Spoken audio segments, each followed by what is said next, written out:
I'm Victoria Hay, and I thought family drama meant petty arguments over holiday plans or forgotten chores.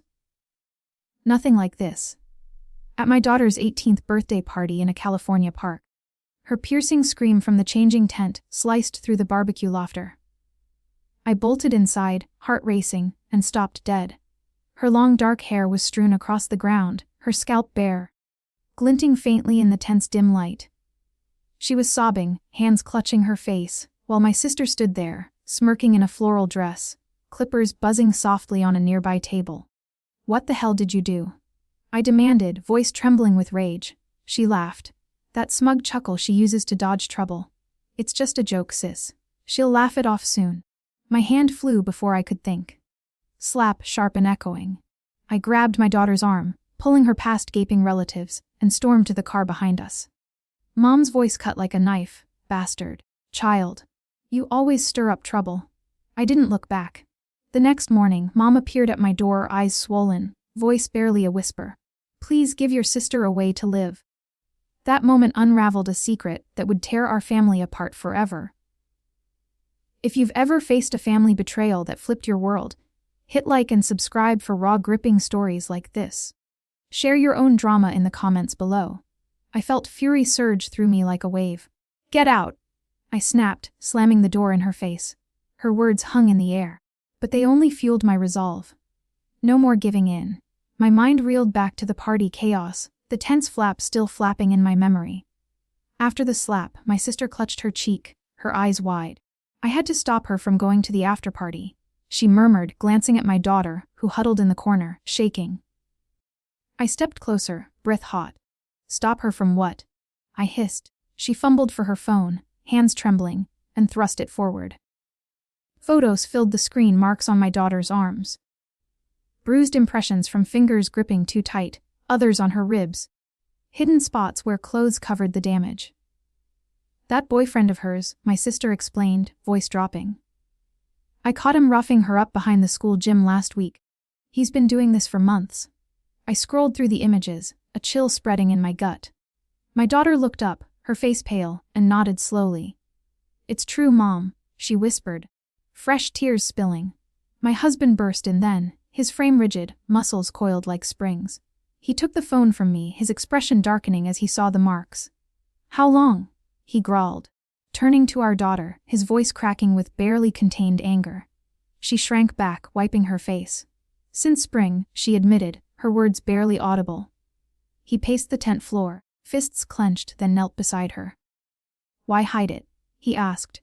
Softer now, though his body stayed tense. She shrugged, staring at the ground. "He said I'd lose everything if I told." The confession hit like a punch, mixing shock with guilt. We'd missed the signs, but my sister hadn't. I pocketed the phone, knowing this was just the beginning. That evening, Tyler pounded on our front door like he owned the place. I opened it a crack, seeing his face twisted in anger under the porch light. He demanded to know why Amber wasn't answering his calls. I blocked the doorway, telling him to leave before things got worse. Tyler pushed forward, yelling that Cynthia was lying about everything. He claimed the bruises were from a fall during a hike last week. Nothing to do with him. Amber peeked from the hallway, her voice shaking as she told him to go, but Tyler ignored her.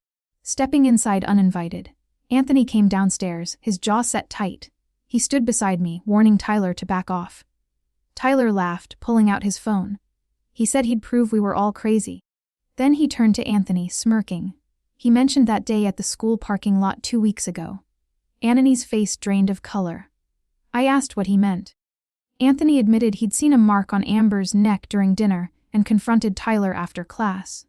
He'd grabbed Tyler's collar against his car, threatening to end him if he laid a hand on Amber again. Tyler had recorded the whole thing secretly. He played a snippet, the audio clear with Anthony's voice growling the threat. Tyler waved the phone, saying his dad would bury us in court if we kept this up. I felt my temper flare, but kept calm. I asked Amber if Tyler had ever recorded her too. She nodded, whispering about times he'd filmed arguments to twist later. Tyler snapped at her to shut up, calling her dramatic. That pushed me over. I grabbed my own phone, starting to record him right there. Tyler lunged for it, but Anthony stepped between us, shoving him back. Tyler stumbled, cursing. He threatened to call the cops on Anthony for assault again. I told him to try it, that we had proof of his real crimes. Tyler's eyes narrowed. He said no one would believe Amber over him. His family had connections in Albuquerque. He mocked Cynthia as a jealous aunt, meddling in things she didn't understand. Amber started crying, begging him to stop. Tyler softened his tone, trying to pull her aside. He whispered promises to fix everything if she'd just come with him. I yanked her back, slamming the door in his face. But Tyler didn't leave. He banged on the window, yelling, "Wa'd regret this." Neighbors' lights flicked on. Aaron must have heard the commotion. Tyler finally stormed to his truck, tires screeching as he sped off into the desert night inside. Anthony paced the kitchen, admitting he'd messed up by not telling me about the confrontation. He worried the video would make him look like the aggressor. I hugged him, saying we'd face it together. Amber sat at the table, her hands clasped tight. She revealed Tyler had used similar threats before to keep her quiet about the pushes and grabs. I noted everything down, adding to our file. Anthony suggested locking the doors extra tight tonight as we turned off the lights.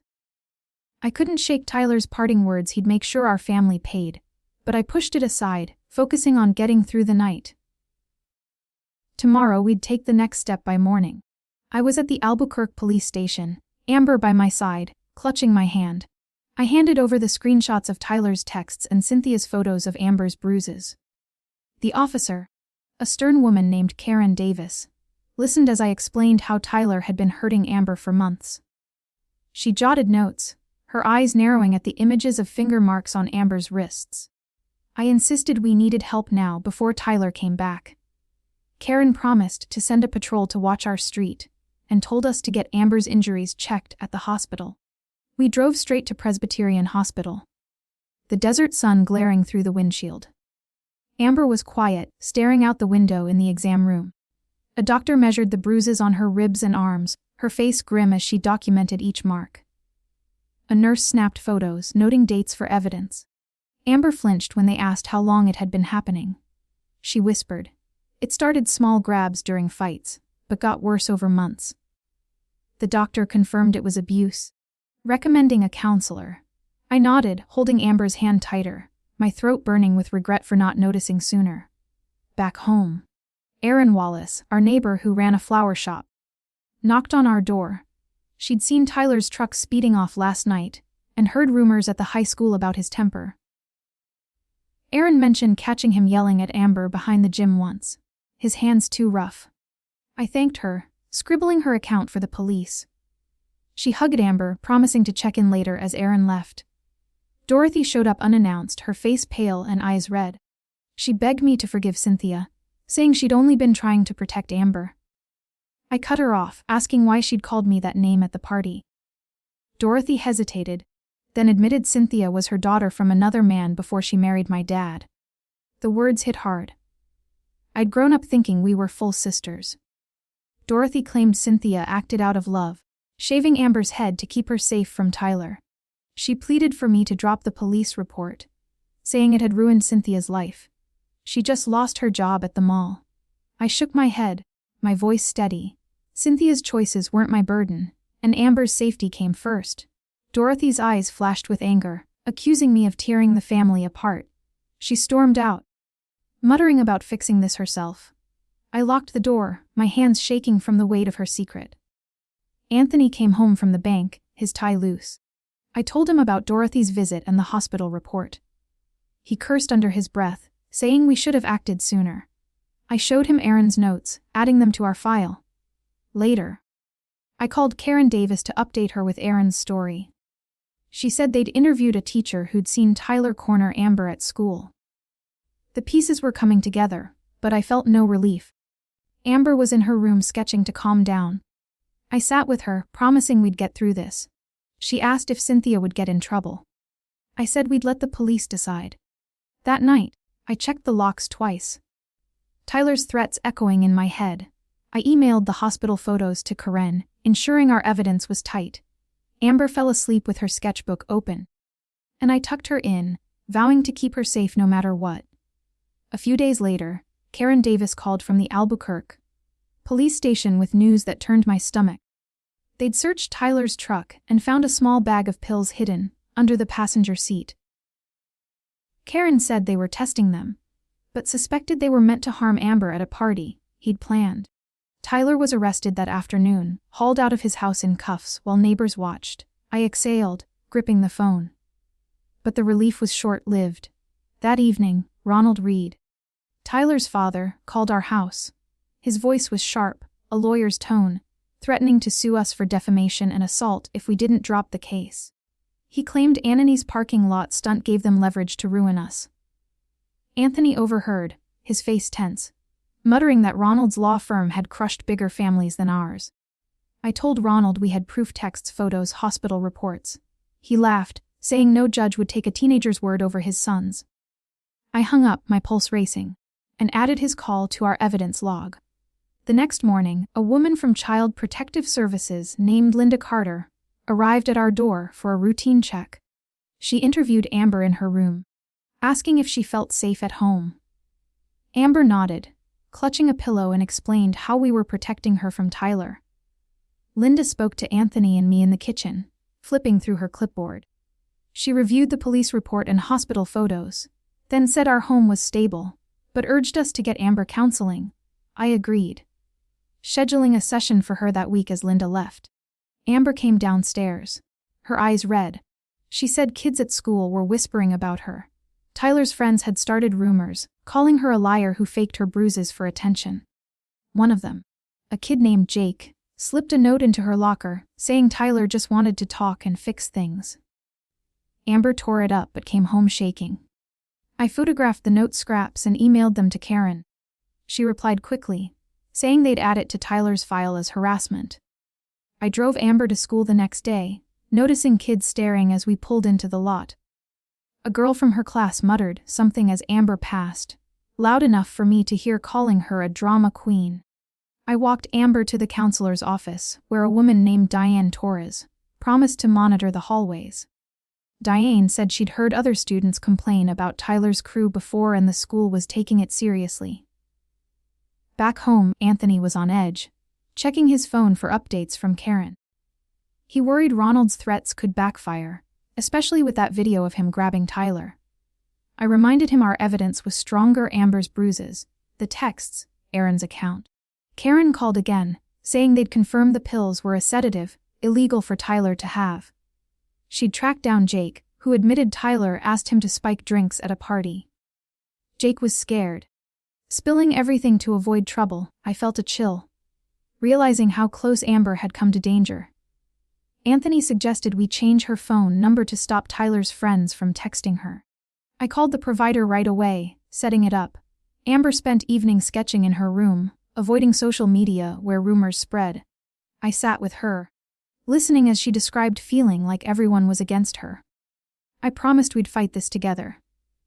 Cynthia called once asking if Amber was okay, but I kept it short. Her role in this mess still stung, and I wasn't ready to talk. Dorothy sent a text begging again to drop the charges, claiming Cynthia was falling apart without work. I deleted it, focusing on Amber's safety. Aaron stopped by with a bouquet from her shop, saying the neighborhood was buzzing about Tyler's arrest. She'd heard his family was losing clients at Ronald's firm. People didn't trust them anymore. I thanked her, adding her gossip to our notes. As weeks passed, Karen built a case warning us Ronald was pulling strings to delay a hearing. I kept Amber close, driving her to school and back, watching for Tyler's friends. Every night, I checked her windows, the desert air heavy with tension. We were holding strong, but the fight was far from over. 2 months later, we sat in the Albuquerque courtroom, the air thick with tension. Amber gripped my hand under the table, her face pale but determined. The judge, a gay-haired woman with sharp eyes, called the case. Karen Davis stood with the prosecutor, presenting our evidence: hospital photos, Tyler's texts, Aaron's statement, and Jake's confession about the party plan. Ronald Reed, in a slick suit, leaned close to Tyler, whispering strategies. His legal team tried to paint Tyler as a misunderstood teen, claiming Amber's injuries were from sports and the texts were just playful banter. I clenched my fists, biting back a retort. The prosecutor called Amber to the stand. She walked up, her voice steady despite trembling hands, describing how Tyler controlled her life, dictating her clothes, isolating her from friends, grabbing her hard enough to leave marks. She recounted an incident at a school dance where he'd pinned her against a wall, hissing threats if she talked to other guys. The courtroom went silent, jurors leaning forward. Amber's eyes met mine and I nodded, urging her to keep going. Next, Cynthia took the stand, her posture stiff. She admitted shaving Amber's head, explaining she'd overheard Tyler's plan to harm her at a party. She played a video she'd recorded secretly, a shaky clip of Tyler bragging to Jake about spiking Amber's drink to keep her quiet. The jurors' faces hardened, one woman shaking her head. Ronald objected, arguing the video was inadmissible, but the judge overruled, saying it was recorded in a public park with no expectation of privacy. Tyler's smirk faded, his hands fidgeting. The prosecutor brought up the pills found in Tyler's truck, confirmed as sedatives meant to incapacitate. Karen testified about Jake's statement sealing Tyler's intent. Ronald's team scrambled, insisting it was all a misunderstanding, but their argument sounded hollow. The judge called a recess, and I hugged Amber outside, telling her she was brave. Anthony joined us, his eyes red but proud. Cynthia lingered nearby, trying to catch my eye. I ignored her, still raw from her actions and Dorothy's betrayal. Back in the courtroom, the jury returned after 3 hours. The foreman stood, voice clear. Guilty on charges of assault, conspiracy to harm, and possession of illegal substances. Tyler's shoulders slumped, Ronald's face turning red as he whispered furiously to his lawyers. The judge set sentencing for the following week, warning Tyler to expect jail time. As we left, Ronald cornered us in the hallway, his voice low and venomous. He vowed to appeal, claiming we'd regret dragging his family's name through the mud. I stared him down, saying our evidence spoke louder than his threats. He stormed off, leaving Tyler alone, head bowed. Outside, Dorothy was waiting by our car, her hands wringing. She begged me to forgive Cynthia for what she did out of love. I cut her off, my voice cold. Their secrets and excuses had cost us enough. Cynthia stood behind her, silent, eyes downcast. I told them both I was done. No more family ties. No more chances. Amber squeezed my arm, nodding in agreement. We walked away, leaving them standing in the courthouse lot. Anthony drove us home, the desert stretching wide around us. Amber leaned against me in the back seat, whispering, "Thanks for standing by her." I kissed her forehead, promising we'd rebuild together. That night, I sat at the kitchen table. The case file closed. Tyler's conviction felt like a weight lifted, but Dorothy and Cynthia's pleas echoed in my mind. I pushed them aside, knowing my choice was right. Amber deserved a fresh start, and so did I. We'd face the next steps without their baggage. A week after the trial, Tyler was sentenced to 2 years in juvenile detention. With 3 years of probation and mandatory counseling, Karen called to say he'd already caused trouble, picking fights with smaller kids in the facility, just like he'd done with Amber. His family's name carried no weight there, and Ronald's appeals failed, the judge citing Tyler's pattern of aggression in Albuquerque. Word spread fast. Ronald's law firm took a hit. Clients pulled out, unwilling to trust a man whose son was a convicted abuser. Aaron texted me updates saying neighbors avoided their family, whispering about the scandal. I didn't care about their downfall. My focus was Amber. She started therapy at a local clinic, meeting a counselor named Laura Perez twice a week. Laura helped her unpack the fear Tyler had instilled, teaching her to recognize red flags in relationships. Amber opened up slowly, admitting she'd felt trapped for months, blaming herself for his anger. I sat in on family sessions, learning to listen without pushing. Anthony joined, too, leaving work early to be there, something he'd never done before. Amber's confidence grew. She joined the school art club, her sketches turning bolder, filled with desert colors. I framed one of her drawings, a cactus under a blazing sun, and hung it in our living room. Dorothy and Cynthia, though, became ghosts in our lives. Aaron mentioned Cynthia lost her apartment after her job at the mall ended, moving in with Dorothy in a cramped rental on the edge of town. Neighbors stopped inviting them to barbecues, their reputation stained by the trial's fallout. Dorothy sent one last letter, her handwriting shaky, begging for a chance to explain. She claimed Cynthia's act saved Amber. that I owed them forgiveness. I tore it up, tossing it in the trash. Their secret, Cynthia's parentage. Their lies had broken us beyond repair. I blocked their numbers, cutting them off for good. Amber asked about them once, her voice soft. I told her we didn't need people who hurt us, even if they were family. She nodded, understanding more than I expected. Anthony and I focused on rebuilding our home. We started weekly dinners, just the three of us, talking about school or work over plates of enchiladas. Amber laughed more, her smile returning. I took on extra tutoring jobs at the elementary school, saving a few $100 a month to cover therapy costs. One evening, Erin invited us to her flower shop's anniversary party. Amber mingled with neighbors, her short hair now styled in a pixie cut she loved. She told me it reminded her she'd survived thanks to us standing firm. I watched her chat with a new friend, a girl from art club, and felt a surge of pride. My own life shifted too. I joined a book club at the local library, meeting women who shared stories of cutting toxic ties. Their support grounded me, reminding me I wasn't alone. One night, Amber showed me a flyer for a teen advocacy group at her school focused on dating abuse awareness. She wanted to speak at their first event to help others spot warning signs like she hadn't. I hugged her, saying she was stronger than she knew. Anthony backed her up, offering to drive her to meetings. As months passed, our house felt lighter, free from the weight of Dorothy and Cynthia's drama. I stood in our backyard one evening, the desert breeze cool against my skin. Amber was inside, sketching at the kitchen table, her laughter drifting out. I'd built a life for us, one where trust and safety came first. The lesson was hard one. Family isn't about blood. It's about who stands by you when it counts. Cutting off those who hurt us wasn't betrayal. It was survival. Amber and I were proof of that, and no one could take it away.